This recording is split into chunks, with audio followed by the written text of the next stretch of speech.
नमस्कार, मैं हूं विवेश त्रिवेदी और आप देखना शुरू कर चुके हैं जनता चौक लाइव। मैं थोड़ी देर के लिए आपको जनकपुर ले चलता हूं और एक पुरानी कथा, रामायण काल की कथा सुनाता हूं। राजा जनक ने घोषणा कर दी थी, उन्होंने प्रण किया था कि जो वीर, इस धरती का जो वीर भगवान शिव के धनुष को तोड़ेगा उसी से मैं अपनी पुत्री सीता की शादी करूंगा। ऐलान किया गया, घोषणा की गई और सीता के स्वयंवर में सभी राजाओं को बुलाया गया, आमंत्रित किया गया। सभी राजा आए, बारी बारी से उन्होंने शिव के धनुष को तोड़ने का प्रयास किया, खूब आजमाया। शिव के धनुष को तोड़ना तो दूर की बात है, ये राजा शिव के धनुष को हिला भी नहीं पाए। यह सब देख रहे राजा जनक बहुत निराश हुए, मायूस हो गए और फिर उन्होंने राजाओं से क्या कहा? तजहु आस निज निज गृह जाहू, लिखा न विधि बै देहि विवाहु। हे राजन, आप सभी अपने अपने घर को जाइए, उम्मीद छोड़ दीजिए कि सीता से आपकी शादी होगी। उदास राजा जनक ने सीता स्वयंवर में आए सभी राजाओं से कहा कि हे राजन, आप अपने अपने घर को प्रस्थान कीजिए। लगता है कि मेरी पुत्री वैदेही की किस्मत में विवाह का योग लिखा ही हुआ नहीं है। सीता की किस्मत में विवाह नहीं लिखा हुआ है। आप अपने अपने घर प्रस्थान कीजिए और मैं आपसे कहता हूं कि आप अब जनकपुर से मेरे साथ दिल्ली प्रस्थान कीजिए। जी हां, मंगलवार को दिल्ली में इंडिया गठबंधन के घटक दलों की बैठक हुई। घटक दलों की बैठक में 28 दलों के नेता शामिल हुए। उद्देश्य क्या था? आगामी लोकसभा चुनाव को ध्यान में रखते हुए रणनीति तय की जाए, साझा रणनीति तय की जाए कि कैसे इंडिया गठबंधन के घटक दल एक साथ मिलकर नरेंद्र मोदी की घेराबंदी करेंगे, नरेंद्र मोदी को कैसे मात दी जाए, इसकी रणनीति बननी थी। और सबसे बड़ी बात कि कैसे एनडीए के खिलाफ हर सीट पर साझा उम्मीदवार खड़ा किया जाए, सीट शेयरिंग का फार्मूला क्या हो, रणनीति क्या हो, इन बिंदुओं पर विचार के लिए मंगलवार को दिल्ली में गठबंधन की चौथी बैठक हो रही थी। मैंने बताया आपको कि 28 दल इसमें शामिल थे। बैठक शुरू हुई, ममता बनर्जी बैठी हुई थी, पश्चिम बंगाल के मुख्यमंत्री, दिल्ली के मुख्यमंत्री अरविंद केजरीवाल बैठे हुए थे, बिहार के पूर्व मुख्यमंत्री लालू प्रसाद बैठे हुए थे, उनके बगल में उनके छोटे भाई और बिहार के मुख्यमंत्री नीतीश कुमार बैठे हुए थे, कांग्रेस अध्यक्ष मल्लिकार्जुन खड़गे बैठे हुए थे।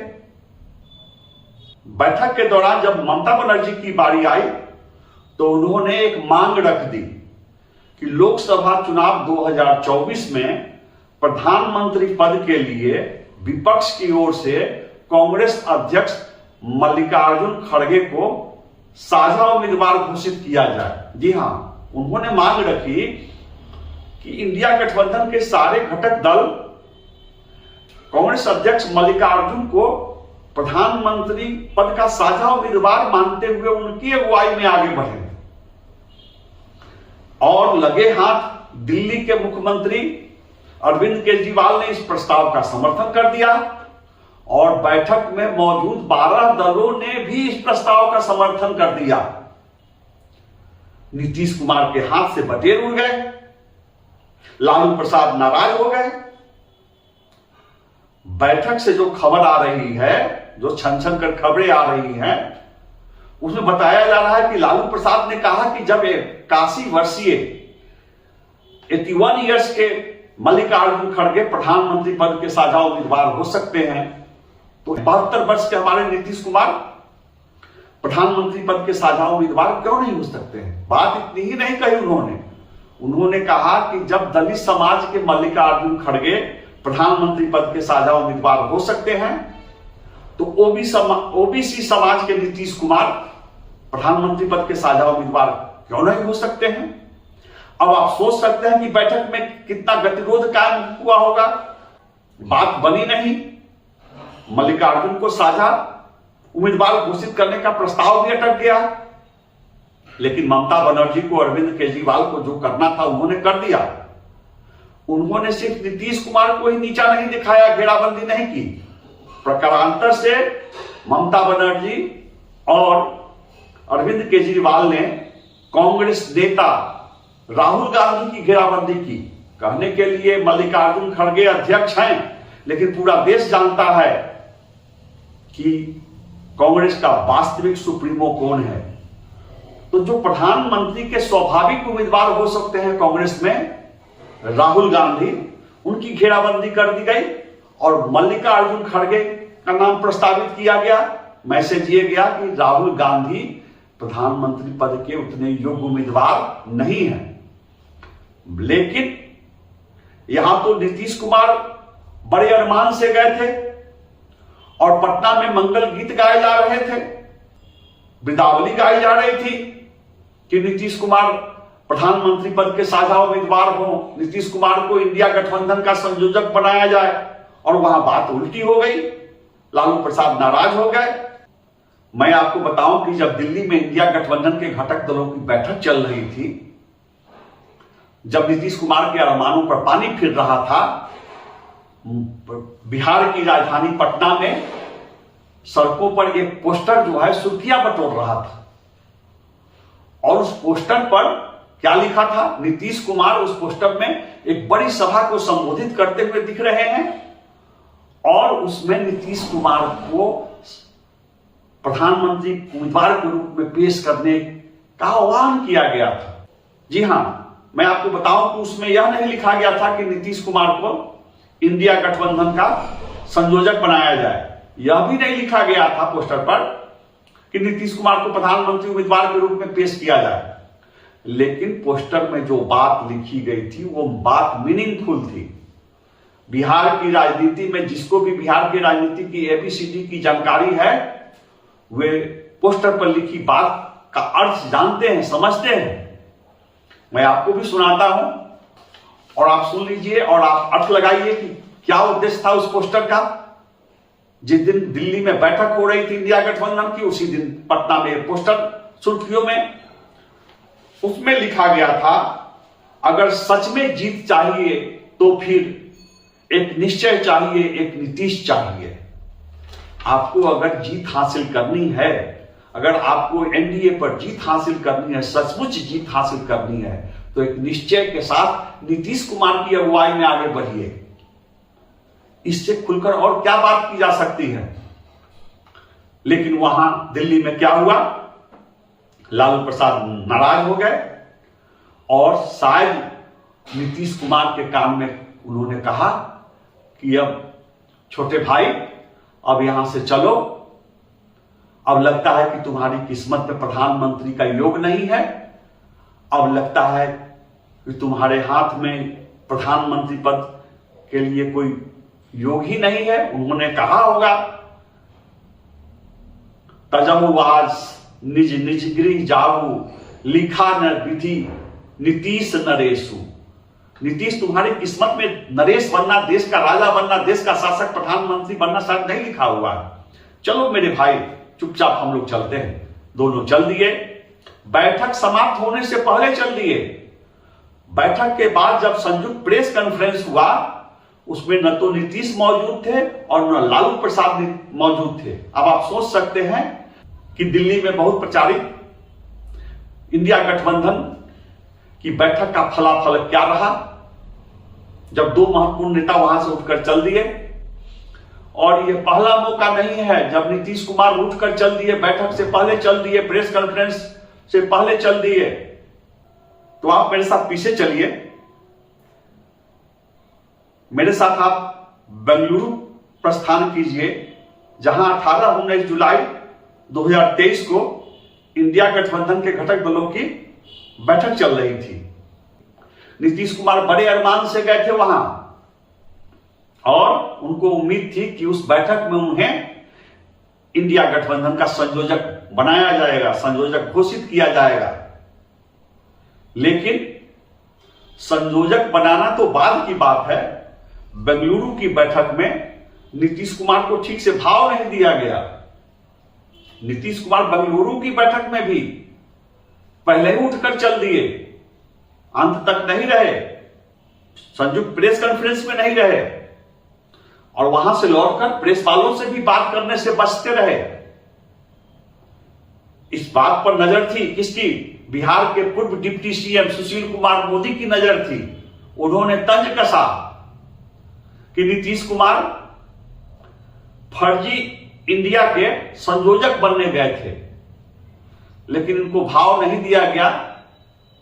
संयोजक बनाना तो बाद की बात है और इसलिए वहां से ये नाराज होकर, दुखी होकर लौटे हैं और इसलिए किसी से बात नहीं कर रहे हैं।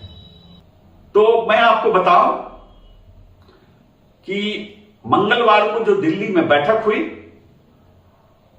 उसके ठीक बाद बिहार में जल संसाधन मंत्री संजय झा ने बयान दिया कि नीतीश कुमार को किसी पद की चाहत नहीं है, वे किसी पद की इच्छा नहीं रखते हैं। और यह बात पहली बार नहीं कही गई, इससे पहले बिहार के मंत्री श्रवण कुमार भी कह चुके हैं कि नीतीश कुमार प्रधानमंत्री पद की चाहत नहीं रखते हैं, किसी पद की चाहत नहीं रखते हैं, कोई इच्छा नहीं रखते हैं। जी हां, भारत की राजनीति में ऐसे दुर्लभ संत बहुत कम हैं जो लगातार कहते रहते हैं कि मुझे किसी चीज की इच्छा नहीं है, किसी पद की इच्छा नहीं है, चाहत नहीं है। नीतीश कुमार भी ऐसे ही कहते रहे हैं। लेकिन जो लोग नीतीश कुमार को जानते हैं, जिनकी नजर नीतीश कुमार की राजनीति पर है, वे आज से नहीं बहुत पहले से जान रहे हैं कि नीतीश कुमार की नजर प्रधानमंत्री की कुर्सी पर रही है। आपको याद होगा जब देश में भारतीय जनता पार्टी नरेंद्र मोदी को, गुजरात के मुख्यमंत्री नरेंद्र मोदी को भावी प्रधानमंत्री के रूप में पेश कर रही थी, भारतीय जनता पार्टी प्रधानमंत्री उम्मीदवार के रूप में पेश किया जा रहा था। पटना आए थे नरेंद्र मोदी एक कार्यक्रम में और तब बिहार में एनडीए की सरकार थी, भाजपा और जनता दल यू की सरकार थी। नीतीश कुमार ने भाजपा नेताओं को भोजन पर निमंत्रित किया था। उसमें गुजरात के मुख्यमंत्री नरेंद्र मोदी भी जाने वाले थे। अचानक नीतीश कुमार ने निमंत्रण वापस ले लिया, भोजन रद्द कर दिया। कहा यह गया कि जो पत्ते परोसे गए थे भोज खिलाने के लिए, वो पत्ते छीन लिए गए, भोज से उठा दिया गया, बहुत तंज कसा गया। तो वजह यह बताई गई कि नीतीश कुमार की अपनी अहमन्यता, उनका अपना ईगो, वे यह सोच रहे थे कि जब गुजरात के मुख्यमंत्री को देश के प्रधानमंत्री के रूप में पेश किया जा रहा है, तो बिहार के मुख्यमंत्री नीतीश कुमार को क्यों नहीं पेश किया जा सकता है। उन दिनों नीतीश कुमार लाल कृष्ण आडवाणी के संपर्क में होते थे और आपको बताऊं कि लाल कृष्ण आडवाणी एक बार फिर से 2014 के लोकसभा चुनाव में प्रधानमंत्री के कैंडिडेट के रूप में अगुवाई करना चाहते थे। तो नीतीश कुमार ने नरेंद्र मोदी की खिलाफत करते हुए भोज रद्द किया और चुनाव से पहले ही बिहार में गठबंधन टूट गया। नीतीश कुमार अलग हो गए एनडीए से और उस समय कहा गया कि नीतीश कुमार भविष्य के प्रधानमंत्री के कैंडिडेट हैं, वो पीएम मटेरियल हैं। सुशील कुमार मोदी जी भी ने कहा कि नीतीश कुमार में पीएम मटेरियल है, वो उनमें गुण है, लक्षण है, खूबियां हैं। आगे मैं आपको फिर ले चलता हूं।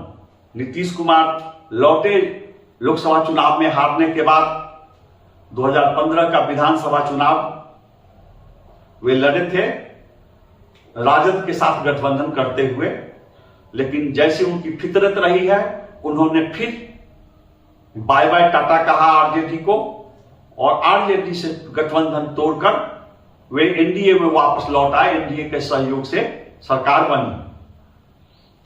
फिर सरकार अधिक दिनों तक नहीं चल पाई। विधानसभा चुनाव में नीतीश कुमार की पार्टी 45 सीटों पर सिमट गई। कहा गया कि उनको इस तरह छोटा करने में भाजपा की अप्रत्यक्ष भूमिका थी। भाजपा के हनुमान चिराग पासवान ने ऐसी चाल चली, एनडीए के उम्मीदवारों के खिलाफ एलजेपी के प्रत्याशी खड़े किए गए और जेडीयू के बहुत सारे कैंडिडेट हार गए और जेडीयू सिमट के 45 सीटों पर आ गई। बहरहाल सरकार तो बनी नीतीश कुमार के नेतृत्व में, नीतीश कुमार ने शपथ तो ले लिया, लेकिन करवाहट दूर नहीं हुई और 2022 में नीतीश कुमार एक बार फिर से अलग हो गए। 2022 में भी जब नीतीश कुमार अलग हुए, उस समय भी पटना में सड़कों पर पोस्टर लगाए गए और उस पोस्टर पर नीतीश कुमार को देश के भावी प्रधानमंत्री के रूप में पेश किया गया। मैं आपको बताऊं कि दोनों बार नीतीश कुमार जब एनडीए से अलग होते हैं, उन्हें भावी प्रधानमंत्री के रूप में प्रचारित किया गया। और जब दिल्ली में बैठक चल रही थी मंगलवार को, इधर पटना में राज्यसभा सांसद, जी हां, जेडीयू राज्यसभा सांसद रामनाथ ठाकुर ने बयान दिया। उनके साथ नालंदा के सांसद कौशलेंद्र कुमार ने भी बयान दिया कि नीतीश कुमार को एनडीए गठबंधन का संयोजक बनाया जाना चाहिए। इतना ही नहीं, कौशलेंद्र कुमार ने तो यह भी बयान दिया कि नीतीश कुमार ही नरेंद्र मोदी को मात दे सकते हैं और अगर नरेंद्र मोदी को पराजित करना है तो नीतीश कुमार की अगुवाई में चुनाव लड़ा जाए, उन्हें इंडिया गठबंधन का साझा उम्मीदवार घोषित किया जाए। क्या हुआ, इधर यह मांग हो रही थी और वहां दिल्ली में नीतीश कुमार को नाराज होकर, निराश होकर बैठक से निकलना पड़ा। तो भले ही संजय झा ने कहा कि नीतीश कुमार किसी पद की इच्छा नहीं रखते हैं, श्रवण कुमार ने कहा, खुद नीतीश कुमार कह चुके हैं कि मैं किसी पद की इच्छा नहीं रखता हूं, लेकिन आप आरजेडी के नेताओं का बयान सुनेंगे, आप जनता दल के नेताओं का बयान सुनेंगे तो समझ जाएंगे कि जेडीयू नेताओं की इच्छा क्या है और खुद नीतीश कुमार की इच्छा क्या है। मैं बानगी के तौर पर एक दो बयान आपको बताता हूं। डिप्टी स्पीकर हैं महेश्वर हजारी जी, बिहार विधानसभा के डिप्टी स्पीकर हैं महेश्वर हजारी जी। उनका क्या बयान आया? उनका बयान आया, नीतीश कुमार इंडिया गठबंधन के प्रधानमंत्री पद के उम्मीदवार होंगे। उन्होंने नीतीश कुमार को प्रधानमंत्री पद के योग्य बताया, महेश्वर हजारी जी ने। यह दिल्ली की बैठक से ठीक पहले दिया गया बयान है। आरजेडी के नेता है भाई वीरेंद्र, यह लालू प्रसाद जी के बहुत करीब बताए जाते हैं, तेजस्वी यादव जी के बहुत करीब बताए जाते हैं। भाई वीरेंद्र, इन्होंने क्या बयान दिया? मैं चाहूंगा कि नीतीश कुमार प्रधानमंत्री पद के उम्मीदवार बने, यह मनेर के विधायक भाई वीरेंद्र ने कहा। और 7 साल पहले जनता दल के तत्कालीन प्रदेश अध्यक्ष वशिष्ठ नारायण सिंह ने क्या कहा था कि 2019 के लोकसभा चुनाव में प्रधानमंत्री के प्रबल दावेदार हैं नीतीश कुमार। वो प्रबल दावेदार है, ये बोल रहे हैं वशिष्ठ नारायण सिंह बोल रहे हैं। तो मैं आपको बताऊं कि भले ही नीतीश कुमार नकारते हैं, भले ही बचाव में संजय झा का बयान आया कि नीतीश कुमार किसी पद की चाहत नहीं रखते हैं, लेकिन नीतीश कुमार को प्रधानमंत्री बनाने की वकालत करते हुए, नीतीश कुमार को इंडिया गठबंधन का संयोजक बनाने की वकालत करते हुए जितने बयान दिए जाते रहे हैं पिछले 8-10 वर्षों में, उसको मैं अगर पढ़कर सुनाना शुरू करूं तो मैं सुनाते सुनाते पटना से दिल्ली पहुंच जाऊंगा। लेकिन नीतीश कुमार के लिए दिल्ली दूर है। अब तो लगता है जो मंगलवार की बैठक में देखने को मिला, जो वहां से खबरें आ रही है कि अब शायद नीतीश कुमार के लिए दिल्ली हमेशा के लिए दूर है। यह थी आज की स्टोरी। आपसे आग्रह है कि मेरे चैनल जनता चौक लाइव को लाइक कीजिए, सब्सक्राइब कीजिए, इसे वायरल कीजिए, शेयर कीजिए, मेरा मनोबल बढ़ेगा। मैं इसी तरह रोज आपके लिए रोचक स्टोरी लेकर, नवीनतम घटनाक्रमों पर आधारित स्टोरी लेकर आता रहूंगा। नमस्कार।